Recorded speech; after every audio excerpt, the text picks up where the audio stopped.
اور اس کے بارے میں نبی کریم سرور دو عالم صلی اللہ علیہ وسلم نے ارشاد فرمایا اسی دعوت کے بارے میں، انفرادی دعوت، اس کے بارے میں فرمایا کہ کلکم راعٍ وکلکم مسئول عن رعیتہ، تم میں سے ہر ایک راعی ہے، نگہباں ہے، نگہباں ہے، اور تم میں سے ہر ایک سے اس کی رعیت کے بارے میں سوال ہوگا۔ یعنی ایک رعیت ہوتی ہے نا بادشاہ کی، حاکم ہے، اس کی رعیت، سارے عوام جو ہیں اس کی رعیت ہے۔ رسول کریم صلی اللہ علیہ وسلم فرماتے ہیں کہ یہ رعیت سارے صرف حکمرانوں کی نہیں ہوتی، تم میں سے ہر ایک کی ہوتی ہے۔ کیا معنی؟ کہ مثلا جو امام ہے، یعنی جو حکمراں ہے، اس حکمراں کی جو اقتدار ہے وہ پورے ملک پر ہے، لہذا اس سے پورے ملک کے بارے میں سوال ہوگا۔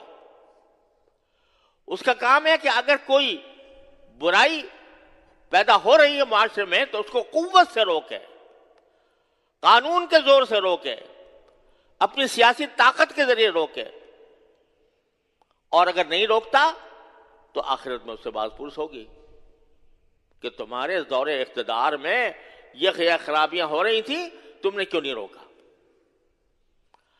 تو الامام راعٍ وہو مسئول عن رعیتہ، اور فرمایا کہ والرجل راعٍ فی بیتہ، ایک مرد ہے وہ اپنے گھر کا حاکم ہے، گھر کا سردار ہے، گھر کا نگراں ہے، تو اگر اس کے گھر میں دین پر عمل نہیں ہو رہا، اس کے بچے نمازی نہیں بن رہے اور ان میں خرابیاں پیدا ہو رہی ہیں، وہ گناہ کا ارتکاب کر رہے ہیں، تو یہ راعی جو ہے، یہ نگہباں جو ہے، یعنی ہیڈ آف دی فیملی جس کو کہا جاتا ہے، اس سے سوال کیا جائے۔ یہ نہیں ہے کہ ہیڈ آف دی فیملی جو ہے وہ خود تو صف اول میں آ کے نماز پڑھے، 5 وقتوں کی تکبیر اولا اس کی فوت نہ ہو، رمضان کے پورے روزے رکھے، زکوٰۃ بھی دے، سب کچھ دے، لیکن بچے جو ہیں وہ جا رہے ہوں بے دینی کی طرف اور الحاد کے شکار ہو رہے ہوں، ان میں خراب عادتیں پڑ رہی ہوں، وہ نشے کے عادی ہو رہے ہوں، وہ فحاشی کے خوگر ہو رہے ہوں، تو یہ تنہا اس کا صف اول میں نماز پڑھنا کافی نہیں ہے، بلکہ اس کے ذمہ لازم ہے کہ وہ اپنے بچوں کی تعلیم و تربیت کا، دینی تعلیم و تربیت کا انتظام کرے، اور ان کو برائیوں اگر وہ کر رہے ہیں تو برائیوں سے روکے، ان کو جس طرح ہو سکے، ہاتھ سے روک سکتا ہے ہاتھ سے روکے، زبان سے سمجھا کر روک سکتا ہے زبان سے سمجھا کر روکے، جو بھی طریقہ ہو، تو وہ اس کی ذمہ داری ہے۔ اسی لیے قرآن کریم میں فرمایا یا ایھا الذین آمنوا قوا انفسکم واہلیکم نارا، اے ایمان والو اپنے آپ کو بھی جہنم سے بچاؤ اور اپنے گھر والوں کو بھی جہنم سے بچاؤ۔ یعنی تمہاری ذمہ داری صرف اپنے آپ کو جہنم سے بچانے کی نہیں ہے، بلکہ اپنے گھر والوں کو بھی جہنم سے بچانا تمہاری ذمہ داری۔ اپنی پوری کوشش صرف کر دو کہ میرے گھر کے افراد، میری بیوی، میرے بچے، وہ دین کے اوپر کاربند ہو۔ اور یہاں جو اللہ تعالیٰ نے لفظ استعمال کیا وہ یہ ہے کہ اپنے آپ کو بھی بچاؤ، اپنے بچوں کو بھی بچاؤ۔ کاہے سے بچاؤ؟ آگ سے۔ کون سی آگ؟ جہنم کی آگ۔ لیکن یہ لفظ استعمال کر کے اشارہ اس طرف کر دیا کہ بعض اوقات لوگوں کے دل میں خیال ہوتا ہے کہ بھئی ہم نے تو اپنی اولاد کو سمجھایا بہت، لیکن نہیں مانتی، ہم نے اس کو فرمائش کی، وہ کوشش کی، اس کو تعلیم بھی دینے کی کوشش کی، تربیت بھی کرنے کی کوشش کی، مانتی نہیں، ہم کیا کریں؟ نوح علیہ السلام کا بیٹا بھی تو گمراہ ہو گیا تھا۔ تو اس واسطے ہم نے تو اپنی طرف سے سمجھانے کی پوری کوشش کر لی. قرآن کہتا ہے کہ تم اپنے گھر والوں کو آگ سے بچاؤ. کیا مانا کہ فرض کرو ایک جگہ آگ بھڑک رہی ہے اور تمہارا ایک بچہ ہے نادان، وہ اس آگ کی طرف بڑھ رہا ہے. آگ اس کو اچھی نظر آ رہی ہے، خوبصورت نظر آ رہی ہے، اس آگ کی طرف بڑھ رہا ہے. تو کیا صرف زبانی فہمائش پر اتباع کر لو گے کہ بیٹا نہیں آگ ہے اس میں پاس مت جانا؟ وہ اگر نہ مانے تو آپ چین سے بیٹھے رہو گے کہ ہم نے تو سمجھا دیا بھائی یہ جانے، اس کا کام جانے. اور اس واسطے وہ آگ میں اگر چلا جائے تو آپ یہ کہہ کر بری ہو جائیں کہ میں تو سمجھا دیا تھا اس کو کہ بیٹا یہ آگ ہے، اس میں جل جاؤ گے اندر جانے سے. اگر تم صحیح معنی میں باپ ہو تو تمہاری زندگی حرام ہو جائے گی جب تک کہ اس کو گود میں اٹھا کر وہاں سے بچانا لو آگ سے. تو محض زبانی فہمائش پر یہ سمجھنا کہ میری ذمہ داری پوری ہو گئی، یہ بڑی دھوکے کی بات ہے. جس طرح اپنے چھوٹے بچے کو تم آگ سے بچاتے ہو کہ اپنی ساری توانائیاں خرچ کر دیتے ہو اور تمہیں چین نہیں آتا جب تک یہ بچہ آگ سے نہ ہٹ جائے، اس طرح تمہیں چاہیے کہ اگر تمہارا بیٹا، تمہاری اولاد وہ غلط راستے پر جا رہی ہے تو اس غلط راستے سے اس کو بچانے کے لیے تمہارے دل میں ایک تڑپ ہونی چاہیے، ایک بے چینی پیدا ہونی چاہیے. اس تڑپ اور بے چینی کے ساتھ تب تم اس کو جتنا ہو سکو گے خوشامد سے، درآمد سے، سختی سے، نرمی سے، جتنے طریقے ہو سکتے ہیں اس کو صحیح پر وہ اگر تم اختیار کرو گے تب ذمہ داری تمہاری پوری ہوگی.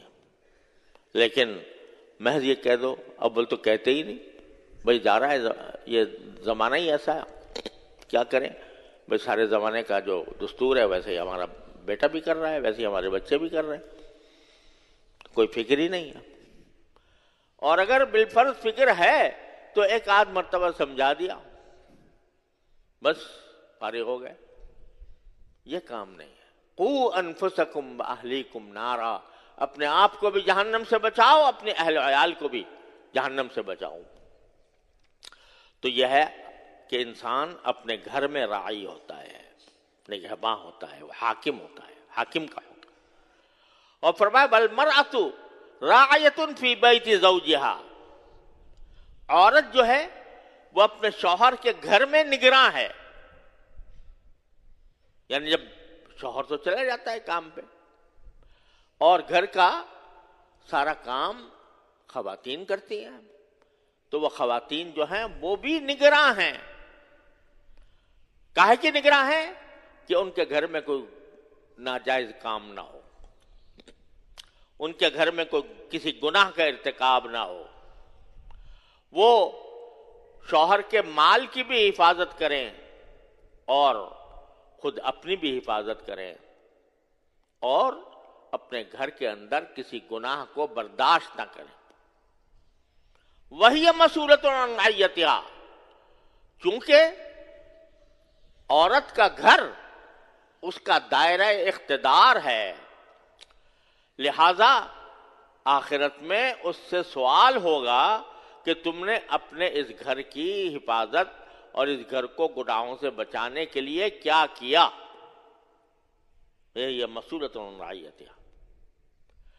والعبد راع فی مال سیدہ وہو مسئول عن رعیتہ. یہاں تک کہ فرمایا جو غلام ہے،